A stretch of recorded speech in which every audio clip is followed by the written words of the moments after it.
Hey, Eric Gall here. Recently, I was in a conversation with a family member who happened to be a mother and had a daughter with a developmental disability, and also happened to work with families as someone that helped families to move forward to build a vision. Vision is a big thing that they work on with families.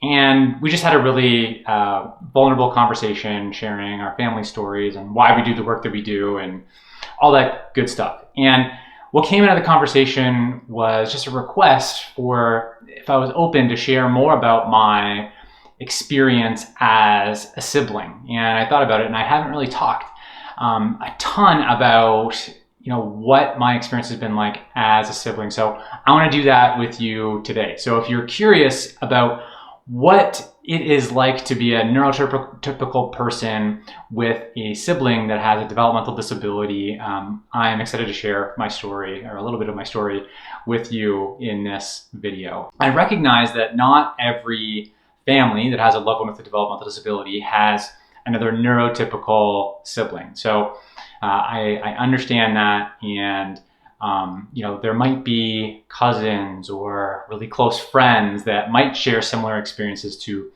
my story and what I'm going to share. So one of the things that often gets said to me is, "Oh, Eric, you're such a great brother," or, "You know what, Sarah is so lucky to have you as a brother." And for me, that makes me feel good, right? Sometimes it annoys me a little bit, but sometimes that makes me feel good and makes me think, the way that I've been engaged in my sister's life, has been really altruistic, right? Coming from a point of doing good.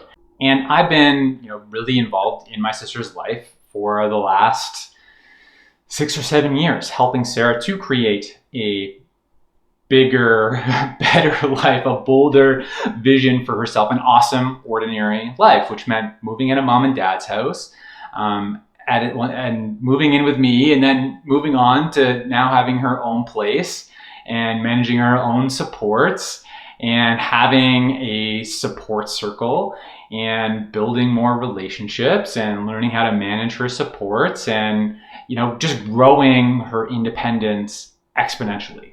Right? And, I get it why, some families, typically mom or, dads would say, "Eric, you're such a great brother to do that for your sister," right? So this altruistic point of view.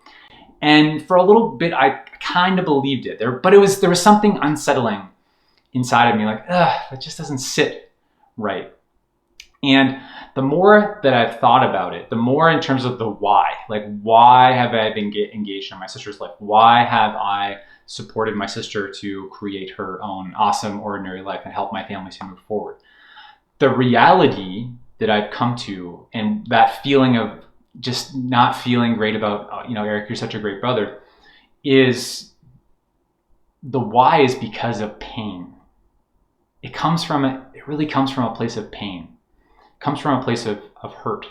It comes from seeing my sister's life being wasted by not having opportunities to experience, the good things in life, to have opportunities to contribute in community, to have opportunities to be in relationships with people, to have opportunities to have a paid job, to all of these good things that we experience or, valued people experience in life. My sister wasn't getting those opportunities, and she was in my parents' house and really confined to the walls of my parents' house and not really able to explore. And coming with that, I think, is guilt, right? And me living my life and getting all these opportunities, experiencing the good things in life, and my sister not having those same opportunities. So again, a place of guilt and that inner pain. The other pain was the family conflict that my family was experiencing. So Sarah, again, not getting opportunities and kind of really fighting for herself, fighting for opportunities, and seeing that caused me internal pain.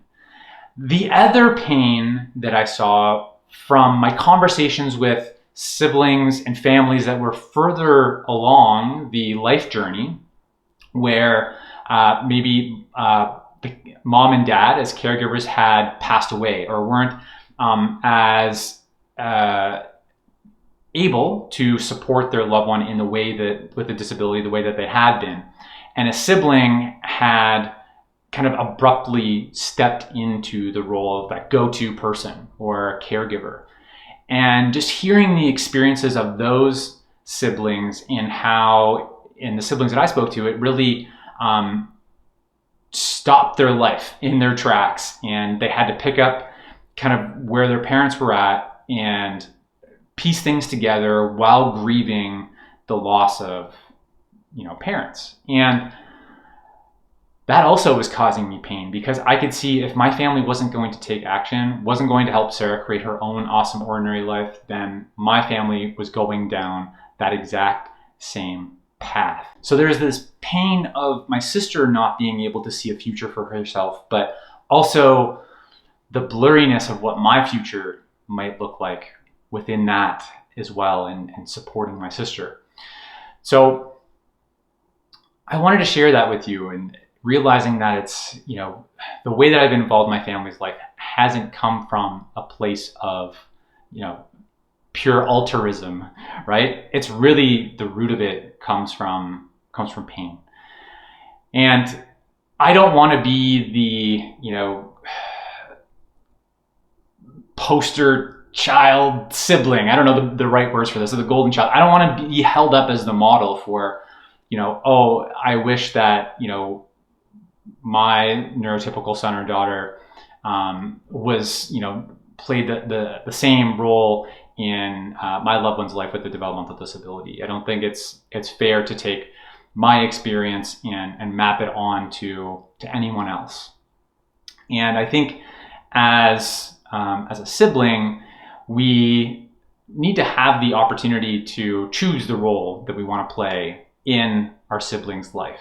And a sibling is never going to be provide the same care as mom did or dad did, right? So what I see in families is there's just way too many assumptions happening, and it might not be talked about. In my family, it wasn't really talked about until we hit a crisis, and it's like, okay, like it's kind of all hands on deck here. We need to figure things out, and there was like a really deep source of pain. So before your family gets to that point, I really want to encourage you to have more conversations, to see what assumptions might be in place, what assumptions maybe you might be making as a caregiver or a sibling, or what assumptions a mom or a dad or a parent might have. So I think it's important for us to think about what those assumptions are, and have the courage to have some conversations about it. You're not looking for a commitment, just to have conversations. Maybe that's what I hope that you maybe get from this video. Just maybe understand my experience, and it might map on or might be similar to experiences in your family, but maybe just a little bit more understanding and hopefully some courage for a conversation. Scroll down and leave me a comment. Let me know how this video connected with you. And I'm Eric Gall. Together, let's take a small step forward.